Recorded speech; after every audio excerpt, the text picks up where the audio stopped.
design thinking for a long time. I hope everyone can hear me out. And so today I'm going to speak on relevant UX research methodologies.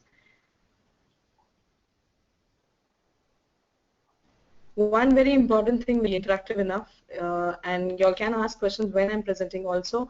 This will be more like a discussion session rather than a classroom session wherein I'm just going through research methodologies, because otherwise telling all examples and case studies will not be as effective enough. Okay, so should I go ahead?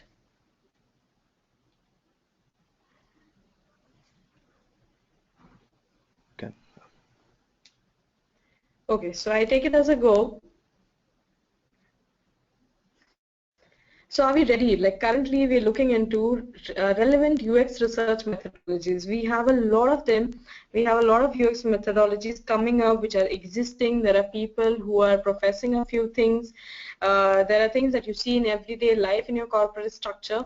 But do you really know which one is that you want to take? So if we have to know which one is that we have to take, we have to see what are the various methodologies existing first. Although I did not get an exhaustive list because that would have been a lot for an hour that we have. But I got a few which have been put up on various user research panels, and that's where and the ones that I've utilized also, so that I'll be able to give you a good relevant structure to it. Is there a reason why anyone cannot speak? Are you all muted?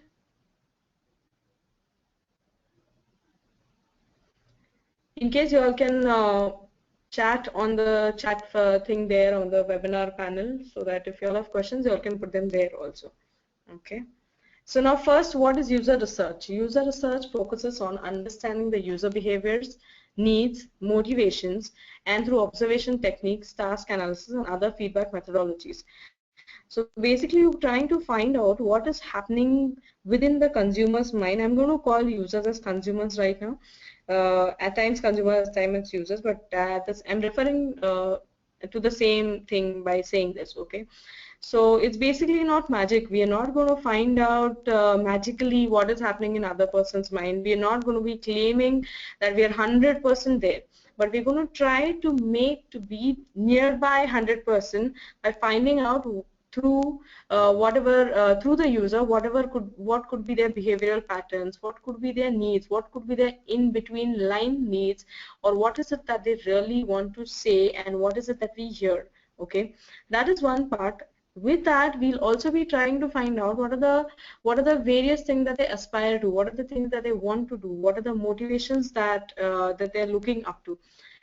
All this we're going to do. Why are we doing this? Because we are working in the field of UX, and we're going to apply all this some of the other place, because we are dealing with a consumer at the end eventually. Everything that we create, be it an application, be it a web presence, be it anything on the watch, if in case, wherever we'll have to utilize these insights and then put them forth into our everyday working across.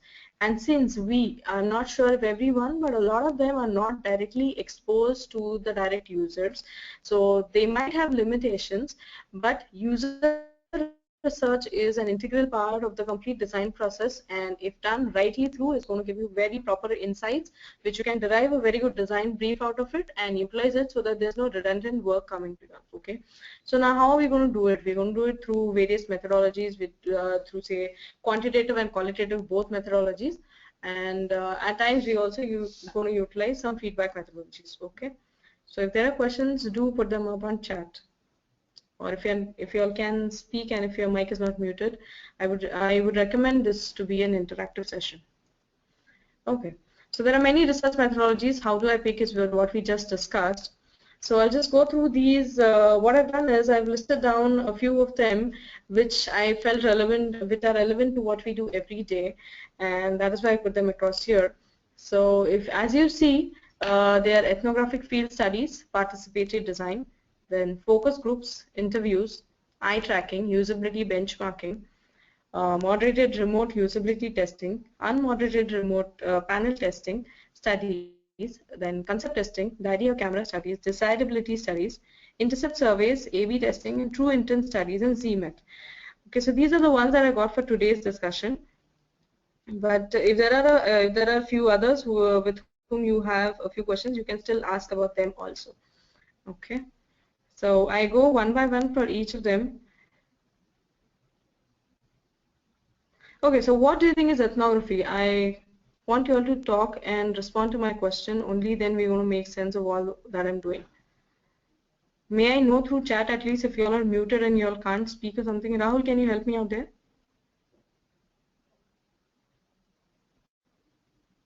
So what I will do, I will just unmute everyone, and Yes, please. they can just mute themselves, so there will be a no disturbance from the back behind side. Just hold on. Yeah, unless and until you all know that you all are into extremely noisy place, don't unmute yourself and please be interactive. You all can keep asking questions. That will make the session more fruitful for you also and for me also. Thanks, Rahul.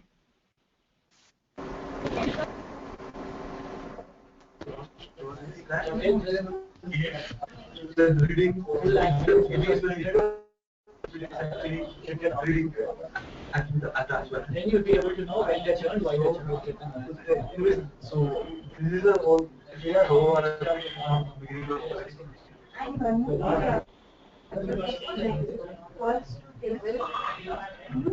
No, I think the Rahul, there's a lot of disturbance.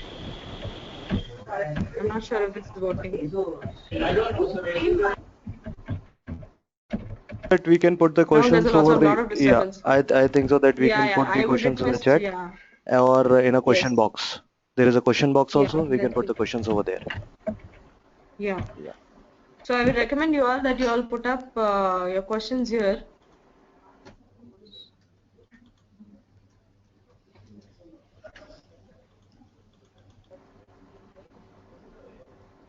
Okay, so I have a few questions before I started on ethnography, which is by Alok and Lalit, wherein Alok is asking ethnography is about studying society in a context.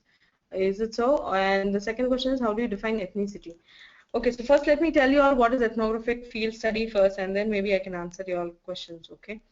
Now, ethnographic field study is, I got this extreme picture out here where it actually means going native. What does going native means is, suppose, I'll just give you a very simple example. Suppose a person belongs to say Bangalore and he goes in and he wants to do an ethnographic study, okay, about the paper mache craft done in Kashmir. Okay, now that he cannot do sitting in Bangalore.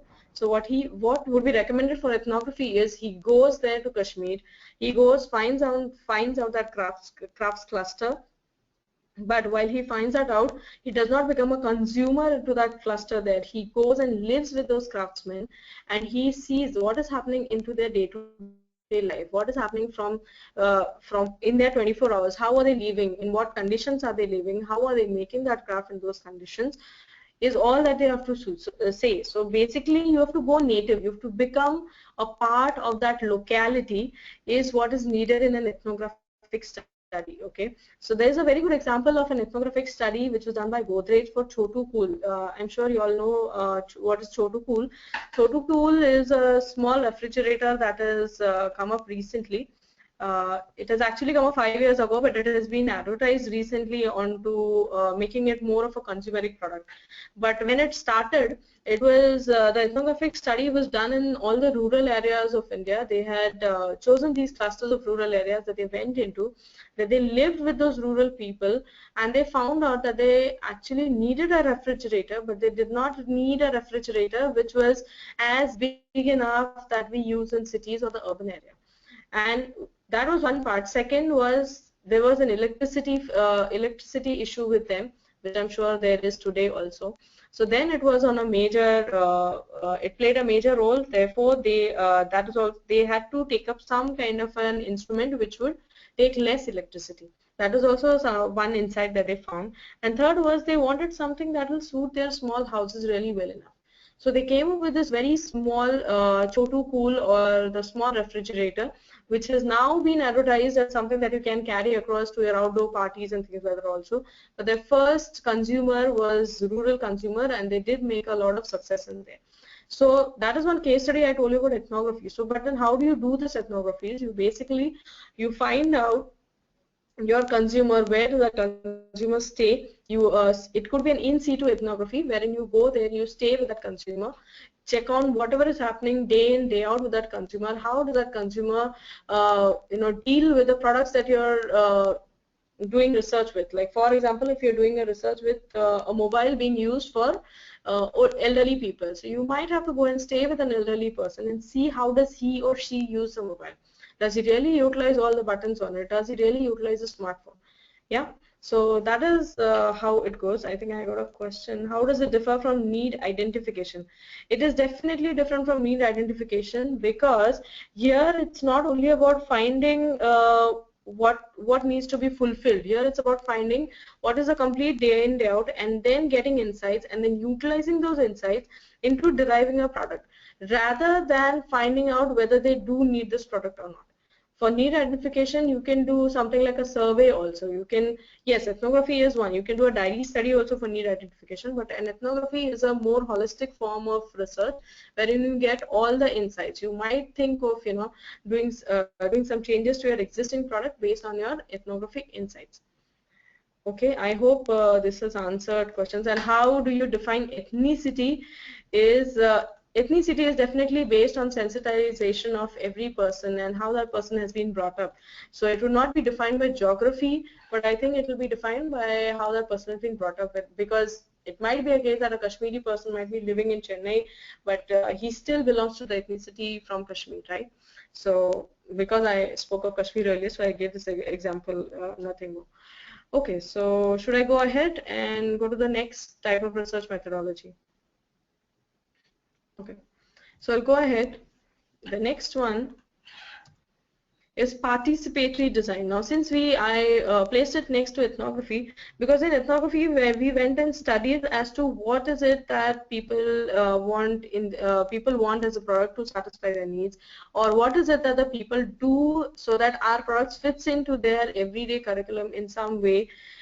Okay, so after that, participatory design is something wherein we are actually bringing in users, we are actually bringing in consumers to come and design the product with us. We are actually, it's more than taking only insights, we are actually helping them build it up. Okay, like for a very good example of participatory design would be Facebook or Twitter, right? Or any social media for that matter. But Twitter will be a more relevant example because they have provided a platform and it has been built up all by the users together. Now who's tweeting what, who's putting up on what kind of platform, everything comes on that. Although there is backend support, there is backend UX also that has been working, but the whole product has been designed by the stakeholders. It's been designed by the consumers or users. Okay, so that is participatory design. One more very good example would be the Greenpeace people also, right? It's not very there, it's not 100% participatory, but it is kind of, they come, they ask you about various suggestions that you have to come up with, and then there are sections where you can actually go and help them with whatever social work they're doing in your own way. So that is also like a participatory design. Or there's one more example is there is a school in Andhra, I think. Yeah, I think it is in Andhra, wherein there are students, the kids go to school and their parents come and teach in the school. They don't have external teachers or external staff for it. Their parents who work elsewhere also, they find time, they make time slots available, they come and then they teach, and the students, that is their own kids, learn through it. So it's like a community who lives there and who has this participatory design school. Okay, so this is the participatory design. We'll go to the next one. Focus groups. I'm sure focus groups is something that everyone knows, because in India focus group has been there since long, and it's just recently that we have new UX research methodologies that are coming up and that are taking form, and focus group is kind of being sidelined now. So like you see in this image, and I've inserted a small image into it, the focus group consists of three main things. Okay, it could be of two main things also, but it's of three main things, which is moderator, participants, and the observers. It might happen that observers might not be present, so even if you have the moderator and participants also, it is good enough. Okay, so But the true structure will be where you will have observers, where you have a one-way mirror system wherein people sit together in a room and they're given a subject, okay, and the way that this subject moves around into that time is decided by the moderator. He will decide where is the complete discussion going. So one second, I just got this question. Okay, Lalit has asked this question saying participatory design, is it taken same as user feedback? No, this is not user feedback. This is more like where people build in together. Like I told you this example of the Andhra school, wherein there's no user feedback. Therein people are coming together, they're teaching the kids, and the kids are learning through their own parents. So that is participatory design, wherein the stakeholders participate and create this design or the system that exists to become a quite viable and a tangible system. So that answers, I hope that answers your question. So coming back to focus groups, we have one moderator, we have a set of participants, and we have observers who are observing, okay. Now these set of participants are set out according to whatever subject we are taking for this focus group, okay. We have screeners wherein we send in these screeners. There are agencies who accept these screeners, and these agencies go and find out participants for your own specific focus group. Like for example, if you're doing a focus group to discuss about male grooming products, say maybe you are an FMCG and you're looking for male grooming products, and that is where you want to have this focus group thing to be working on. So you'll make a screener that, okay, you want people from 30 to 40 age, and you want them to be arrived in their life maybe earning this much to this much amount of money, and earning in and working in these tier 1 cities probably, and that is a kind of a screener that you would give to a recruitment agency. They will recruit participants for you, and these participants will take part in your focus group. Now what happens when this focus group is started? If you are the moderator, you will be first showcasing your what if question, or you'll be focusing the subject of the focus group across, and they will start discussing, and you will have to moderate, as in you will have to see to it that people do not deviate from the main subject and stick to the guidelines that you have been following throughout.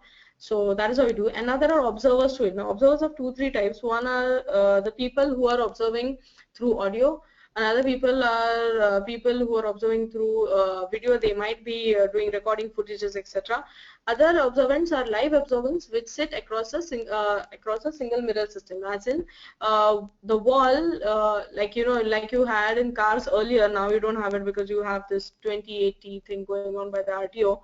But wherein the wall is mirrored from one side, so that the participants who are sitting inside the room cannot see who's outside, but people from outside can see the participants really well.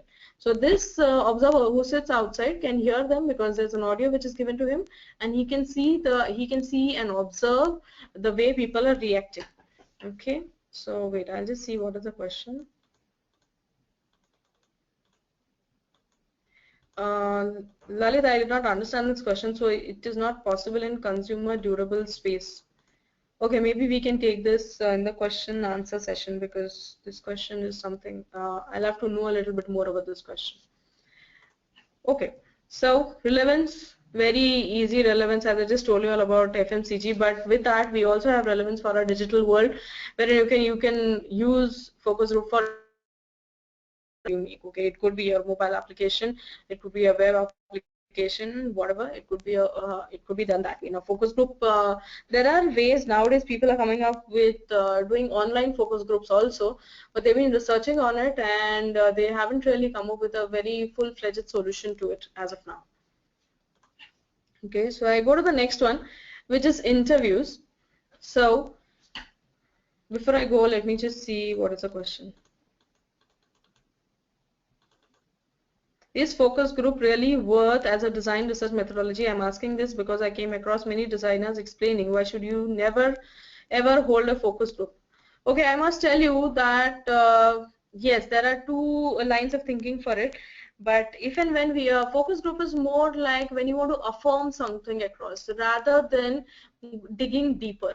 That is my answer to your question, that if you want to, you have some insights, and you want to and you want to affirm on them. You want to see that they are completely, these insights are right enough, or you want to be sure of them. Then you can utilize focus groups. But if you want to dig deeper, I'm not sure if focus group works to that level, because herein people are, there might be elephants in the room, or there might be people who might not be discussing to that level enough. You might not be able to get them working good enough. So that is where focus groups fail, and that is where interviews work. Okay, so that's my next slide, which is interviews. Now, like you see this little cartoon out here, interviews is more like, actually extracting everything that is there in the user's brain or mind. Again, I would say that no one can claim that, I can know 100% of what is there in the user's mind. But we can claim to be nearby that, okay? We can claim to be knowing at least the relevant stuff that we need for doing our research, okay? So there are various kind of interviews. There are these interviews, one-on-one interviews, which last from 90 minutes to 2 hours. There are contextual inquiries wherein, like you see in this picture, that this lady is showing on some kind of application to that guy and then asking questions, okay?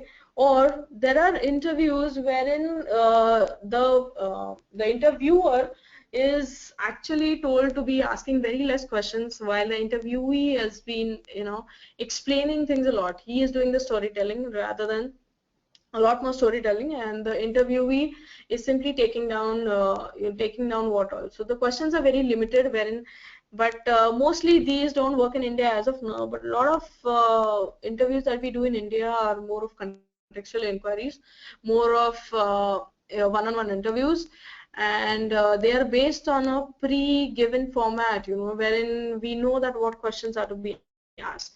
But there is one technique which works on a very different structure, which I have as a last slide, and which is what I specialize in also. So that we'll take up last.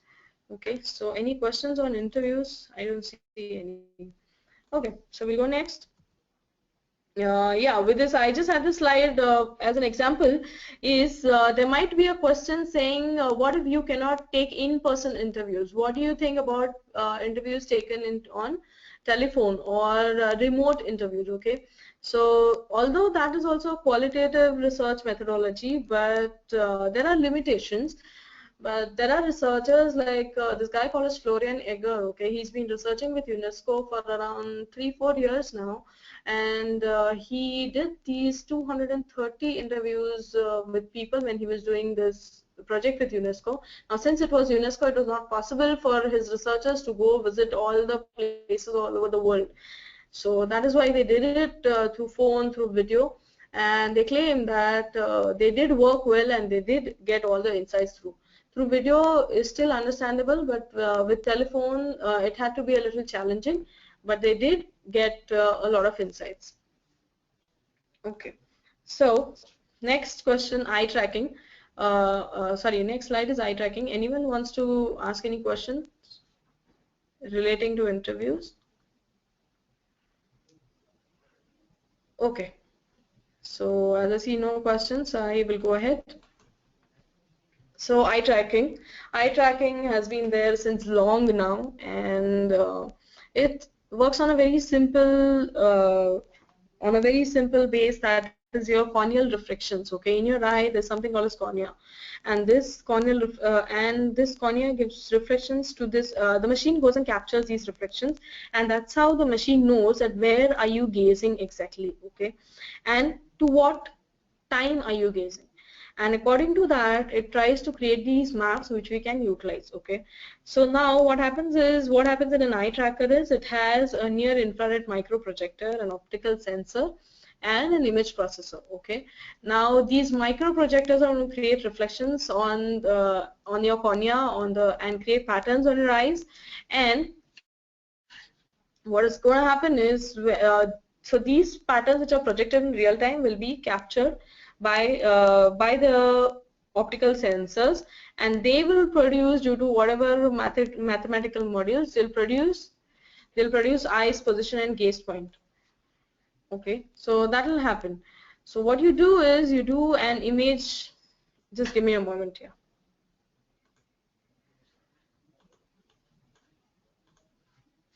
Just give me a moment.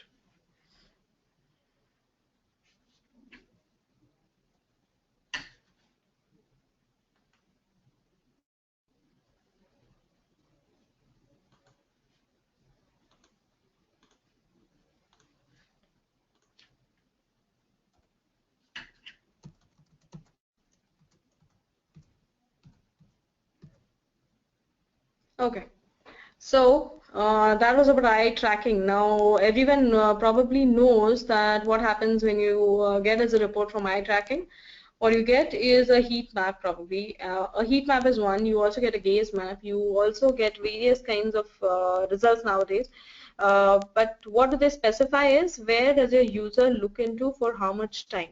So that is what we are trying to find out through eye tracking, and this is a very good user testing methodology which has been utilized for a long time. But there are users who can default, who actually know how to manipulate things, but it's not to the level of creating wrong insights through this. So we can still utilize this, and we can still know that whether our application has been viewed in what way. Okay. So, any questions? I'll go to the next slide. Now, usability benchmarking. Any idea what is usability benchmarking? Anyone? Okay, now what we do is in this, like we all are familiar to this. One second, we have a question about, I don't know why I can't see this whole thing very big enough. Okay. We have a question. Do we use this for mobile apps? Are they different from user recordings? Are you asking about eye tracking? Then yes, they're different than user recordings, because herein it's about you gazing into the screen, and yes, it is used for mobile apps also. We do have structures, but these machines are really expensive, so not every companies have them. The specifically research companies have these eye tracking machines, and they do utilize for mobile also by connecting the mobile screen to the computer. I'm not sure if they have a directly connect to mobile machine as of now. At least I haven't seen it. As far as I know, it is connected to the machine, and then the machine is connected to, and then your computer is connected to the eye tracking machine. That is how it works. Okay. So I hope it answered your question. So we'll go to usability benchmarking. We all know this thing called as benchmark. Okay, so what is setting a benchmark? It's basically defining a number. Okay, it's basically putting a number for everything that you do. Maybe if I want to benchmark how soon I come to office. Okay, so that's something is what I'll do is if I reach within say 30 minutes, then I grade myself as number 1. Okay, so this is a benchmark that I decided for coming to office. Okay.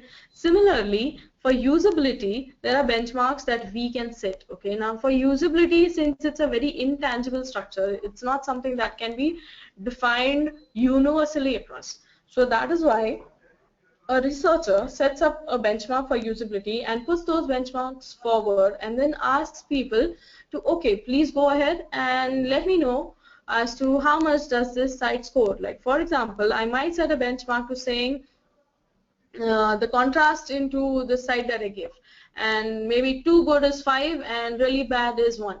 Okay, so those kind of things is called usability benchmarking, and then this like then you put them across in a map and you get a usability benchmarking graph, you can say, which you can utilize as an insight for your project. Okay, but these benchmarks are set according to your project. If your project is going to deal, if it is an e-commerce website, then you might as well set in that how many users turn into buyers. Okay, that could be your benchmark.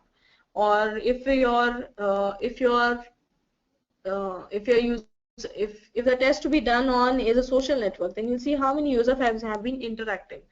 So that benchmarks is something that we have to set together for whatever kind of a project that we're using into. Okay. So any questions? I'll go ahead. Okay. So I'll go ahead. Now, what is moderated remote usability studies? Okay, now moderated, everyone must have, or we're doing WebEx right now, right? So this is a similar concept wherein there is a moderator who is actually looking into your screen, and there is a participant. There is a researcher and there's a participant. So this participant is going to utilize, say, the application or whatever, but that is going to be moderated, that is going to be looked into by this other guy who's researching. Okay, now this other guy, the researcher, is going to share the screen to the participant is going to see it, is going to use the application as and how he wants to, and the moderator is going to observe it. Now this is again two types, okay, wherein the moderator is only going to be an observer. He's not going to actually tell you what to do, or he's not going to hint you, or he's not going to help you if you're stuck somewhere. He's just going to see what is happening. Okay, so that is moderated remote, and if he's not actually looking into things, then it is unmoderated. Okay, wherein he's just seeing what is being done, but he's not really helping out, or he's not really directing you to go from one link to another, those things. Okay, so that is unmoderated. What we saw was moderated and unmoderated. So the moderator, wherever he sits, he can see this, and the participant or the person who is taking part in the research can do it from anywhere possible. And this gives this is more of a quantitative testing that is done, and this gives insights as on various levels. It gives insights on click streams, as to we can create click streams out of it.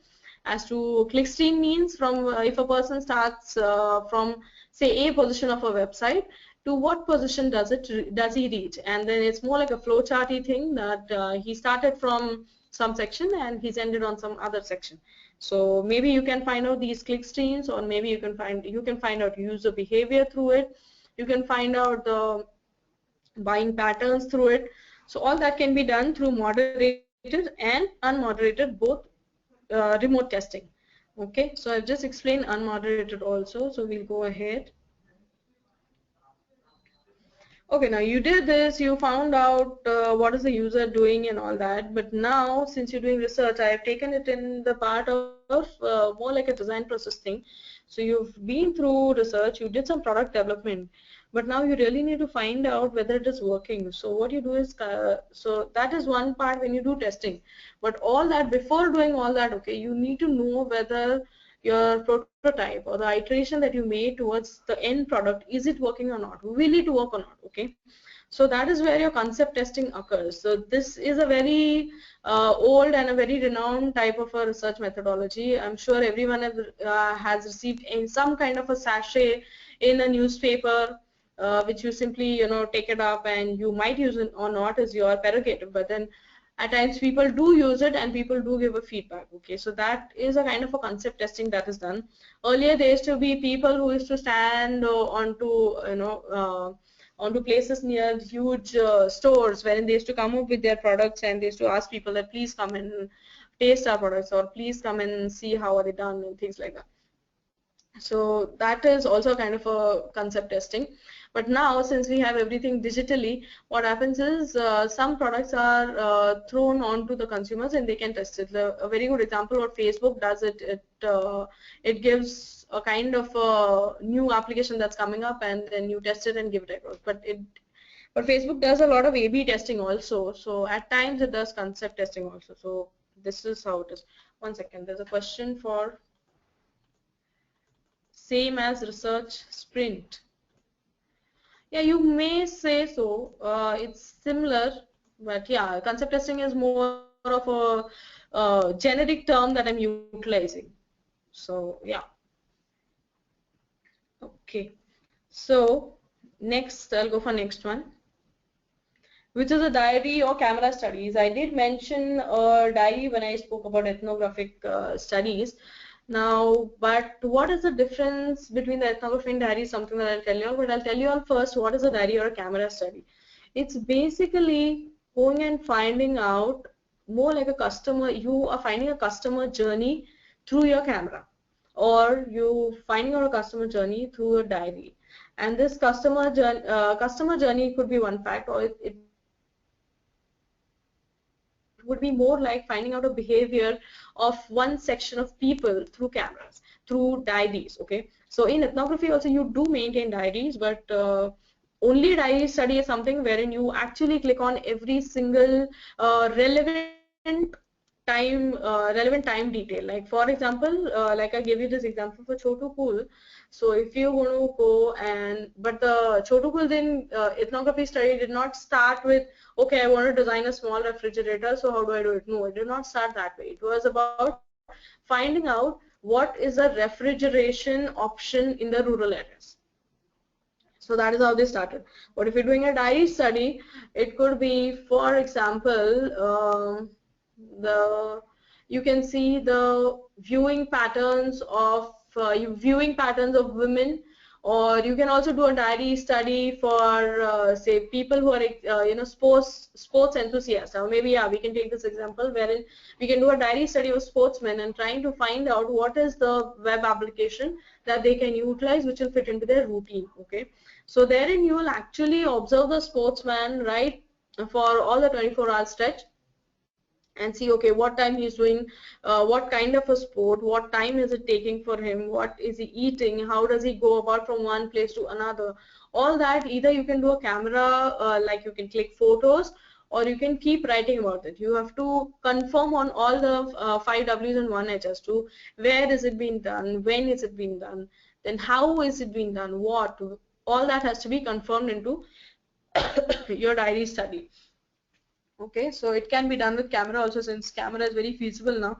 But earlier it used to be only diary and sketch studies.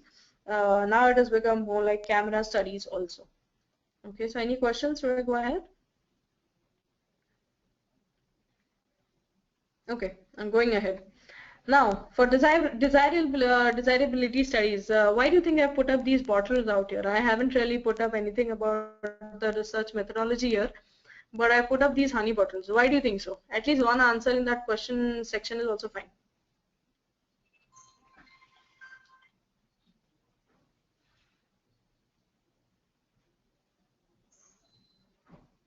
Yeah. Okay, the packaging talks about the products of users. You love honey? No. Okay, best food for customer. Okay, so I must tell you now, desirability studies. So out of these 5 honey packages, which one will you pick up? They have not numbered them, but let's take it clockwise. The first one being this one, when my mouse is popping on right now with honeybees on it, or the second one, which is this elongated bottle, the third, which is a hexagonal, and the fourth, which is the labeled honey package, and the fifth one, which is abstract package that they have. Okay, I see people have answered a few things here, saying second one, fourth one, fifth one, etc. Okay, so now how did you come up to a conclusion that I want to pick up this honey bottle? We have not gone and tested the honey also. We are absolutely mesmerized by the packaging to start with, okay? Like, to look at it, I really like the abstract packaging which is downstairs and which looks very, unmannerly, unruly, and that's how a honey bee would do also, right? So that is but what has caused us to go and make a decision there?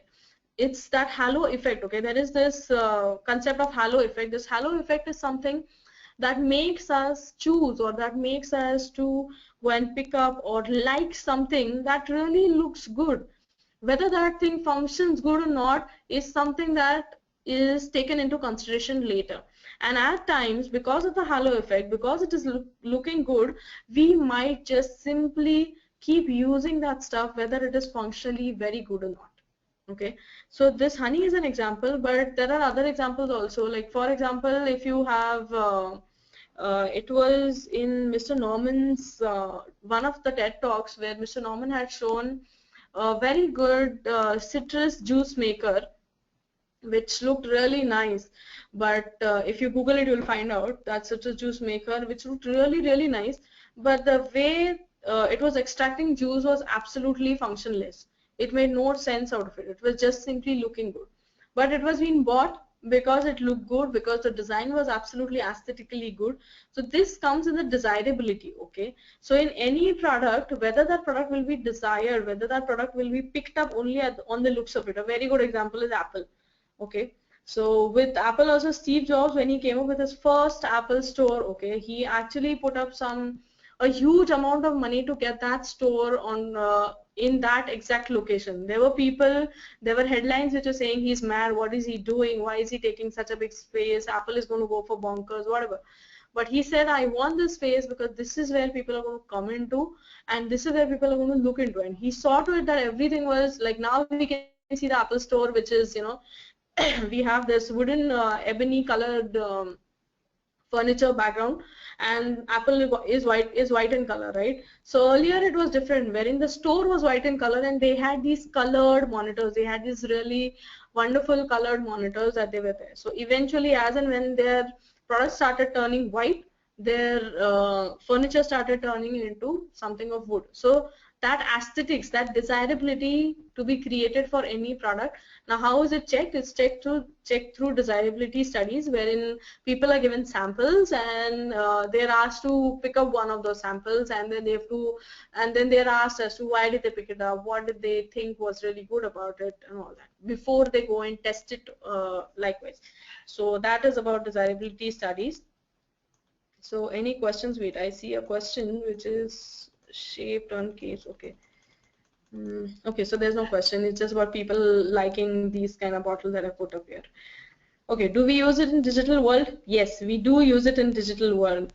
Would you be very comfortable using Make My Trip or Yatra.com? That will give you an answer. Maybe the usability is almost similar, okay, but Make My Trip looks more solved out rather than Yatra. Well, one more example is Windows came up with this flat design, right? That really made more sense in this chaotic world of having a lot of skeuomorphism across. Okay, it took some time, but yeah, okay. Or ClearTrip also, exactly. Or even better example is IRCTC. Will you use IRCTC or Make My Trip or Yatra.com? So it's your desirability. You feel that connect to that product because you've liked it somewhere. Okay, so that's what. How is it different from desirability testing? Is completely different from A/B testing. I have A/B testing coming up. I will tell you all during that time. Okay. Yeah, this is A/B testing. A/B testing is very simple. It is what Facebook has been doing, or many websites do this. They actually have one version which goes to 50% of visitors, and one version which goes to another 50% of visitors. And through that, they try to find out which one is the one that is working best. Now, why is it working best? Is something different. Then there maybe you can have desirability study that why did option A work better than option B. There you can have desirability study. But A/B testing is wherein you're just simply given these two options, you have to click one of them. Okay. While like I told you, desirability studies, you've given many options, and before going and functioning, you know, in A/B testing you're functioning, you're finding out what is the conversion rate. Here it is not the same. Here you just, in desirability, you're just simply picking up something because you liked it. You did not really taste the honey, right, before we went and picked up. We just picked up, okay, which one would be good probably. With A/B testing is what Facebook does is it gives it gives a different kind of functioning for some users, and it gives a different kind of functioning for some users. So that is the difference, and that is what is A/B testing also. So any question in A/B testing? Okay, I take it as a no, and let's go ahead. Now, as we come towards the end of the session also, after we did all these research methodologies, we really need to come to a conclusion, right? So here is where true intent studies come in, okay, wherein there are these specific questions which are there that you have to answer. This is specifically for web applications and more to the digital world, because this is either done through videos or surveys. So now who's coming to your site? And then why are they visiting the site? Then did they really get what they needed from the site, or did they just move around, and did they also perform, you know, or did they also, given what the site manager wanted, the site person probably wanted a person to go and buy some more stuff, did they really satisfy this? And how are they using it? How is the way that they travel through the site? What is their customer journey map that happens with the site? Okay, so that also, and how do they feel about it? All this is done through true intent study. This, although it's more on the qualitative side, it is called as a quantitative research methodology, because here you are extremely specific about the questions, and only those questions are answers. Okay, one second, I got a question here about, yeah, fine. In real world, do we club both the studies, A/B testing and desirability? You may, but I'm not sure if that is really wanted, because A/B testing is more towards to go for functionality of it, more towards desirability study is ideally done after the complete product it's functioning and all is tested. Okay, so that you make that little edge on your product, and that edge could be really big enough. Yeah, for Apple, it's the biggest edge. Okay, so that is, yeah, thank you. And so I hope true intent studies is also clear enough when you have questions which are very specific and those questions are answered. Those questions are seeked into to get answers. Okay. So as a conclusion, I put this up, but with that, I have one more, which is ZMIT, which is my forte, and this is what I love to do a lot, because this is called as Altman's metaphor elicitation technique, which is based on a very it is a qualitative research methodology. You will not call it's not exactly a UX research methodology, but it is more of a research methodology which you can utilize for anything and everything, wherein a very basic concept of intuition is used. As we saw, we had focus groups, we had other interviews wherein we had specific questions which are put up, but here the questions are decided by intuition of the interviewer, and the interviewee then replies to it. And here very important thing is the subconscious of that person is utilized. The interviewee has a lot of material, you know, into his subconscious, which is which is disclosed in this interview, and it is used as an insight to come up with.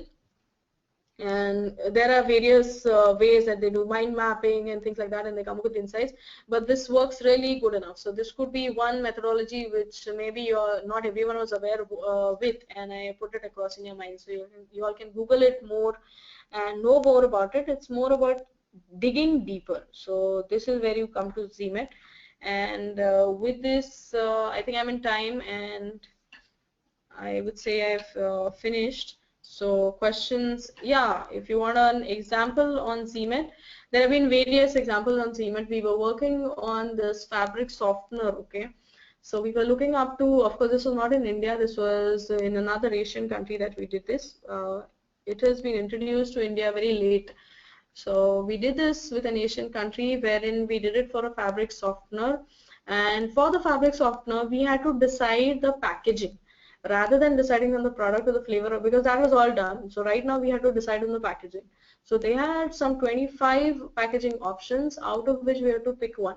Now the insights that we got through what people felt about that softener was they love the perfume of it, they love the feeling that you know, it gave to the fabrics, and they liked the way they could touch the fabric. So all these insights, they were put up into the packaging, and the packaging that you see of that fabric softener even today is something that you can really hold well. You feel it's very soft, the way it has those you know, soft curves also into the packaging, which has actually helped that FMCG to, you know, for their sales to grow by around 70% within a year's time. And now it's in India, which is comfort fabric softener. So how is ethnography different from empathy map? Yes, I'll tell you. So ethnography is something that you go, stay there, and you take up insights, okay? So you could think of plotting those insights on an ethnography, on a empathy map. Empathy map is more like a template where you can plot the insights. But it is not at all equal to ethnography, because ethnography you actually find out what all the person is doing, and there are various ways of mapping it, okay? So empathy map is just a way of mapping it through. And if you are doing empathy map without doing an ethnography, which is how it is done, then you're trying to actually go and place yourself into the user's shoes. Now this said is easier than done, because if you really have to do empathy map creation to a very good success rate, you have to actually be empathetic, and there are various other exercises which are design thinking exercises or methodologies which you can utilize to get to that empathy level and then do the empathy map creation. So I don't think they are related in that way, but empathy map can be utilized to map ethnography. Let me see what are other questions that are coming up. Okay, so yeah, now it is open for question and answers session. Maybe 10 minutes we have.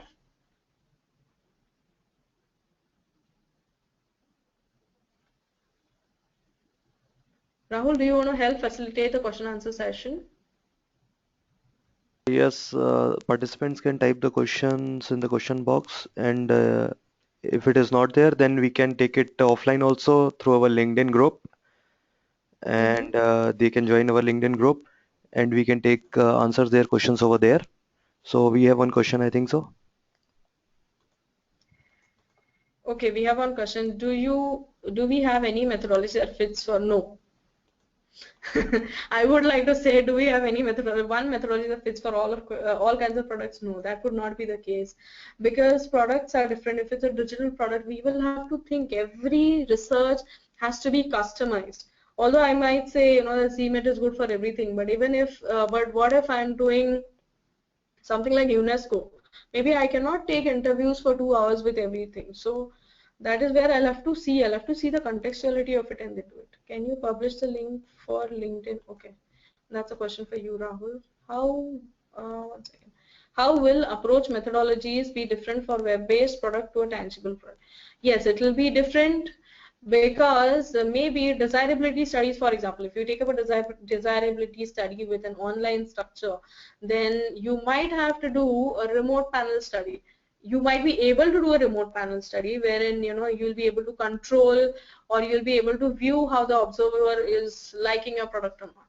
But if it is a tangible product, like I said, the fabric softener packaging, an in-person thing also can be done, which will be nicer. So it's very contextual. It depends on your problem statement. The problem statement is something that you'll have to actually define very well before you start the research. You'll have to redefine it twice, thrice to come up that, okay, this is what I want to solve. Maybe I don't want to develop a new water bottle to drink bottle, but maybe I want to develop a new way of storing water when I'm going out, or maybe I want to develop a new way of drinking water from. Okay, so that's something. How do we craft a digital presence for physical pro cuts in craft sector? What do you mean by pro cuts is something that I would like to know.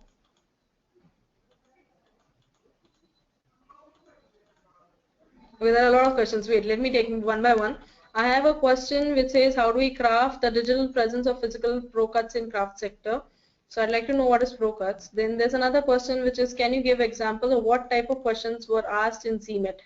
Okay, for CMET, what happens is we tell the person to bring in images related to the problem statement that we have defined, and we've told him, okay, him or her, and that person comes with images. And once that person comes with images, we ask questions related to those images, and through that we try to find out the subconscious thinking, because see, whatever way we think through images. Okay, when I'm saying Aishwarya Rai, what came to your mind? I'm sure Aishwarya did not come to your mind. Aishwarya Rai, the picture of Aishwarya Rai came to your mind, right? So this pictures, everything we're thinking in images. So these images, we ask them to get these images which are related to the problem statement, and then we ask questions around them, and then we derive concepts. Can you share? Okay, wait. This is okay. It's products, not pro cuts. Okay, so let me presence. So I'll just rephrase the question again because it is products and not pro cuts. How do we craft a digital presence for physical products in craft sector? I think we can take this offline because it is not exactly related to research right now. We might have to put up a product strategy. We might have to do a few workshops accordingly. And I think Rahul can also help you with a few. Rahul, you do have design thinking workshops and product Yes, development workshops, right? yes, So yes. maybe he can help you with the same. Yeah. Can you share the recording of presentation is something that Rahul will answer? Yeah, I think yes. I'm at the end of the question list probably. If I missed a question, can you please repeat it because I can just see it in a very small window.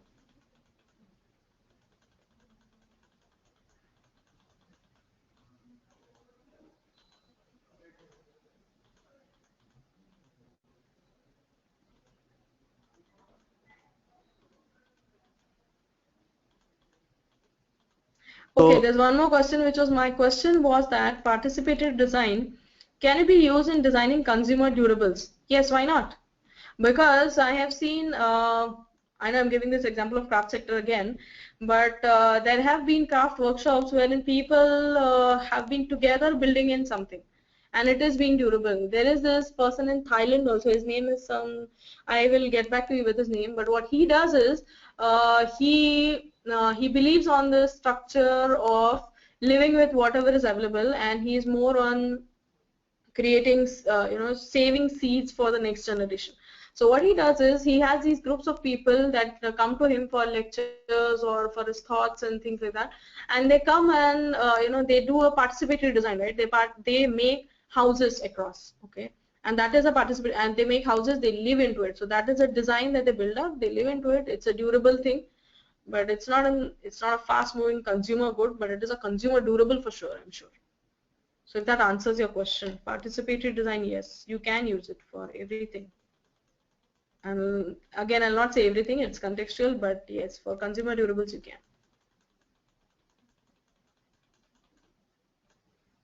can. What do you recommend to effectively use the time while doing design research? Okay, this is a very good question. Thank you for this question. We have to plan out things really well and backwards. Ideally, for a study, it should take around 6 weeks is the ideal time when you actually dig deep, you find out insights, you present them across to an audience and all that. But I'm sure in the world that we live, people ask us to crunch us to 2 weeks or 1 week or something like that. Okay, so we will have to plan out our time very well and do this. Just to start with, maybe if you're doing the complete research when you have screeners and things like that, it might be handy to pick up a few screeners online and use them. And if you have your agencies also which are really fast and good enough, that should work, because at times the participants, you have to change participants also. So that is also something, but it has to be a plan. There has to be a plan. If there's no plan, we cannot do design research effectively. So I hope it has answered your question. And then there is one more question, which is how do you define ethnicity? I said it is depending on your sensitization of the person. Now, what is sensitization is the way the person has been brought up. Maybe a person has been brought up in America, but he's been brought up in a very Indian way. Then his ethnicity is obviously going to be Indian and not American. So I personally do not define ethnicity by geography, but there are various definitions, and this could be like a huge different topic to talk on. That too in a context of product development. Then I will again stick to my answer here, that is, if you're developing a product according to the ethnicity thing across, then you will have to you'll have to go and find out, research into people, dig deep, and then find out that actual thoughts that they have, rather than looking at only the geographical structure of it. Okay, like for example, we had MACD coming up with a few flavors which were very Indianized flavors, but not all of them succeeded, right? So they had to go back, revert, they had to again do a very good user research and then come up with new flavors which were more accepted in the market. So maybe that answers your question. Maybe, or you can get back offline on one more. How do you convince stakeholder on importance of design research? Yes, this is a very good question. Maybe you can utilize this deck that I have, or no, but a very good way is, unless and until you do design research, you come with insights. You cannot come to that designed product which can be utilized right away. You will just go on to redundant cycles. There are times when corporates do have the strategy of getting work into redundancy, so that they do keep getting work for years and years. But the recommended stuff would be when you do good user research, you know what is your requirement, and only then come up with a product. Only that is going to help. Okay, one more. How do you? Okay, that's something that's done. Yeah. Was it? Yeah. So all your questions answered?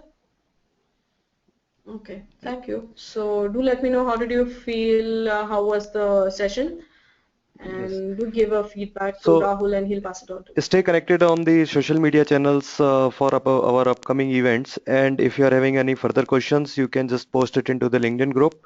We will be replying back on the same. Thanks everyone for making this webinar successful. Okay, Rahul, 1 second. There's one very good question that's come up. Do you think I can take it up? Yeah, sure. Yeah. Just one question? Yeah. Okay, there's a very good question. How can you be sure that the audience is sharing true insights instead of trying to please the company in case of research teams based inside a company? This is something that occurs, okay? There are people who answer on moral high grounds, okay? I myself have done a research based on this, where so we placed the research in such a way that we had quantitative and qualitative insights both. So whatever these moral high ground answers were there, they came on the quantitative things. But when qualitative, when probably there were storytelling sessions done with him, there was a kind of a CMET done with him where they were shown images. There the researcher has to use his or her own expertise to find out what is the true answer. It might be the case that the person in front of you is lying. So lying is a bad word. Maybe speaking something that's not true. Okay.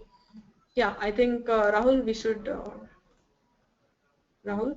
Thanks. Thank you everyone for making this session a successful webinar, and we will see you in the next events. Just kindly stay connected on social media channels for our updates. Okay. Yes. Thank you, Rahul. Thanks, Thank you so Anvitra. much for this Thanks, opportunity. Anvitra. Thank Thanks, you, Anvitra, for everyone. the Yes. session. Bye bye. Thank you. Bye. Yes. Bye bye.